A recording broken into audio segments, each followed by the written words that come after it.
Joining me now, Democratic Congressman Khanna of California, who serves on the House Oversight Committee. Welcome back to Fox News Sunday. Congressman, you've had some tough talk for your party post-election about how they foundered, where they failed to connect with the American people, how they can move forward. Based on the events of this week, do you feel like they're listening to what you're telling them? Well, Shannon, you showed all our hits for the week. Look, that was not a good look. We should have stood for the boy with cancer. You stand for the President of the United States out of respect for the American people. I agree with Senator Fetterman that it's really about showing our heart. I mean, you stand for the widow of the firefighter. And here's what happens. The story should have been on President Trump. You know, he's talking about a balanced budget. The House Republican budget actually is adding $2.8 trillion to the deficit. We should have been talking about the Medicaid cuts. Instead, we're talking about our own behavior, and that's a distraction from us getting out our economic message. And we can debate the budget, but to be clear, President Trump continues to say no cuts to Medicaid. Now, it's up to the parties, to the lawmakers on the Hill, your colleagues, to figure that out. But I want to get back to this. A writer over at Unheard says that your party is missing an opportunity. Here's his headline: Democrats are wasting a populist moment. They learned nothing from the election. Thanks to their uncritical defense of all things branded woke, Democrats are now viewed by working class voters of all races as litigious, censorious, and elitist. Is there an internal perception with the party, a self-perception that that is how many people now view them?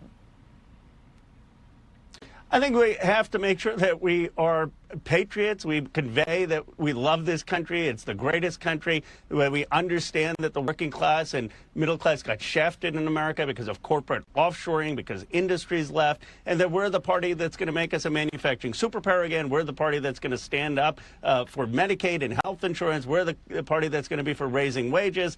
And we've got to lead with the economic message. And that's something that the party is realizing. There are people like Chris Deluzio, like Haley Stevens, like Pat Ryan, who are pushing the party in that direction. And we have a group called the Economic Patriots in the House, a group of across the ideological spectrum to redefine the party in exactly that way. I got to say, when I was watching Tuesday night, I did see you stand up and applaud at times. You were kind of the only person on that side of the room in many cases. Was there a discussion amongst Democrats before or after about how you were going to react and how that reaction was ultimately received? Shannon, there was a lot of discussion. A few of us said that we should be respectful because it's about the institutions of American democracy. I mean, I want the Republicans to stand when we have a Democratic president, and we will. The parties go back and forth in this country. And what I don't want, I mean, can you imagine if we continue down this line that when we have a Democratic president, what if the Republicans say they're just not going to attend? And then when we have a Republican president, if the Democrats don't attend, the country needs to focus on our common goals and the challenges with China. And I just hope that we learn from this. The next time we do have an escort committee, we stand up respectfully when the president comes in. You can vigorously disagree, as I do, but still respect some of the institutions of our country and some of our traditions. Do you think that Congressman Al Green respectfully disagreed or disrespectfully disagreed? Did you think his actions were appropriate, and why didn't you vote to censure him? Well, I agreed with Congressman Raskin that he shouldn't have disrupted to the extent he did. He was asked to leave. That was appropriate. And I thought that was the appropriate consequence, that he had to leave on national television from the chamber. I didn't vote to censure him, but he didn't engage in violence or something that was, I mean, he left. He was asked to leave, he left. That was the consequence, and he did that. And I am ultimately a supporter of free speech. So he was asked to leave because it was disorderly, but, you know, he had a speech right, and I don't think that should be censured in terms of the free speech of the country. Okay, I want to talk about an issue that your party has had some internal and some public conversations about. This week, your governor there in California, Gavin Newsom, he's got a new podcast, in case you haven't heard. He said he thinks it's, quote, deeply unfair to allow transgender athletes to play in female college and youth sports. Rachel Badover, Politico, writes this.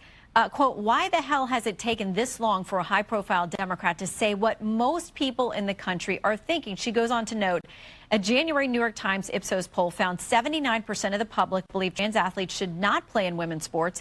including a whopping 67% of Democrats. Now, a post that you made on X sounds like you might disagree with where Governor Newsom is on this. You've urged your party to get more in line with America, where they are on the issues. So what about this one? Well, Shannon, you know I'm always a straight shooter, so I'll tell you where I stand. I know many of your viewers will disagree with it, but I was perplexed by the governor because he supported, Governor Newsom supported, along with Jerry Brown, a law in California in 2013 that's been on the books for 10 years. And that law says that trans kids do get to participate in sports, K through 12. And we have a California Intercollegiate Federation that sets the standards to balance the inclusion of trans kids with fairness and safety. And so I guess I didn't understand what the governor was saying. And for a decade, he's supported this law. It's still the law on the books.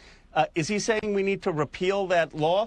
I believe that that law has worked in California, and I don't think there should be a federal ban, and we should have these state athletic associations like the California Intercollegiate Federation set the standards so that you balance inclusion with fairness and safety. Well, that is a political evolution a lot of folks are having these days, so we'll follow the conversation within your party and more broadly as well. Congressman Khanna, thank you always for your time.